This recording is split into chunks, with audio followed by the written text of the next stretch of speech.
It seemed like every single thing I did, he was there. When my character was under attack, I sat with the committee and said, maybe I shouldn't chair this committee till this gets settled. And your father stood up and said, no, you stay right where you are. And I said, well, let me explain. And he said before 10 of my colleagues, he said, we know you. You don't have to explain a single thing. And walked out of the conference room. We walked back into the hearing. You have no idea what that meant to me at that moment, because my character had never, ever, ever been questioned. You know, I was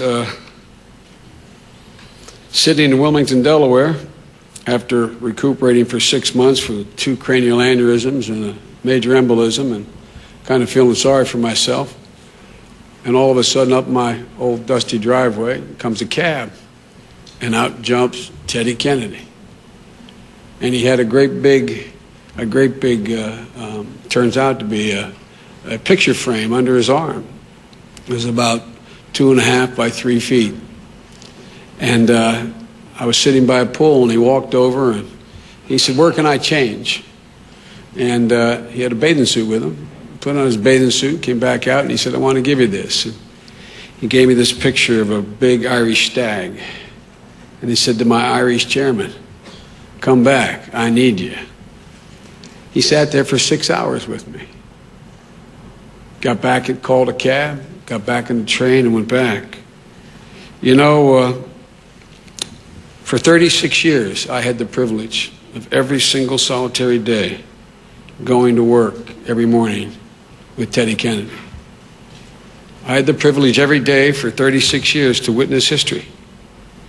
I had the privilege the last 20 of those years to sit literally next to him every single day. And in the process, he had an incredible impact on me, and I noticed everyone around him. He constantly renewed my faith and optimism in the possible. I never once saw your father with a defeatist attitude. I never saw him petty. I never saw him act in a small way. And as a consequence, he made us all bigger. Both his friends, his allies, and his foes. His dignity, his lack of vitriol, his lack of pettiness, forced some of the less generous members of our community to have to act bigger than they were. It was remarkable to watch. People say, and we've all have our theories of why Teddy was so successful as a legislator. I think one of them was people didn't want to look small in front of him, even the people who were small. The astounding thing to me, after 36 years of having as a consequence of just, as my mother would say, living long, I've gotten to meet almost every major political figure in the world, and that's not hyperbole, it's literally true. And your father was one of the few who I ever met that at the end of the day, it was never about him. It was always about you.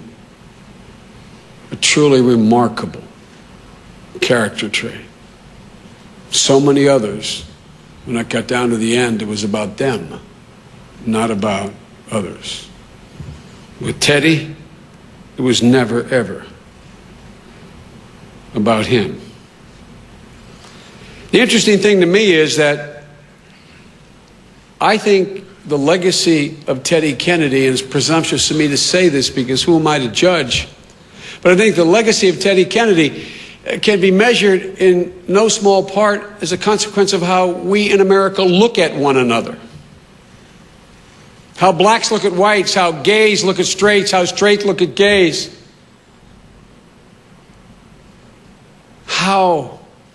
How we literally look at one another. And in turn, how we look at ourselves. Because when you were with him, you had to measure yourself against him. and it always required you to be larger than you were inclined to be. You know, his death was not unlike his life, as we all know. Overcoming pain and loss with a sense of dignity and pride that is amazing. He met his death on the same brave, generous terms that he lived his life. R.G. Ingersoll could have been thinking about your father when he wrote, "When the will defies fear, when duty throws the gauntlet down to fate, when honor scorns compromise with death, this is heroism." Your father was a historic figure. He was a heroic figure beyond that. I'll remember and celebrate his life every single time I see a young adolescent kid coping with rather than cowering from having to make a decision about his sexuality. I'll celebrate your father every single time I see my granddaughter stand up with those boys and smack something over the second baseman's head. I'll think of your father every time a woman stands up and demands and is granted exactly what she's entitled to. I'll think of your father every time I see an individual walk out of recovery and start a new life and start over again. And Vicki, I'll think of you every time I recall those words of Christopher Marlowe, who said, "Come live with me and be my love, and we will all the pleasures prove." It's exactly what the two of you did, and everyone could see it. No, the pundits are writing, and they mean well by it, that this is the end of an era. That this is the end of the Kennedy era. But I watched at Eunice's funeral, and I invite everyone to look around this room today and take a look at this incredible family. Take a look. I mean it. Take a look. Take a look at this generation of Kennedys, which possesses more talent, more commitment, more grit, and more grace than any family I've ever seen. So, when they say that this is the end of the Kennedy era, I want you to know I realize your parents collectively left America a lot more than this great library, a lot more than landmark legislation, a lot more than inspirational leadership. They left us you. And as maybe your pop would say, because of you, the dream still lives. Thank you for the honor of allowing me to be with you.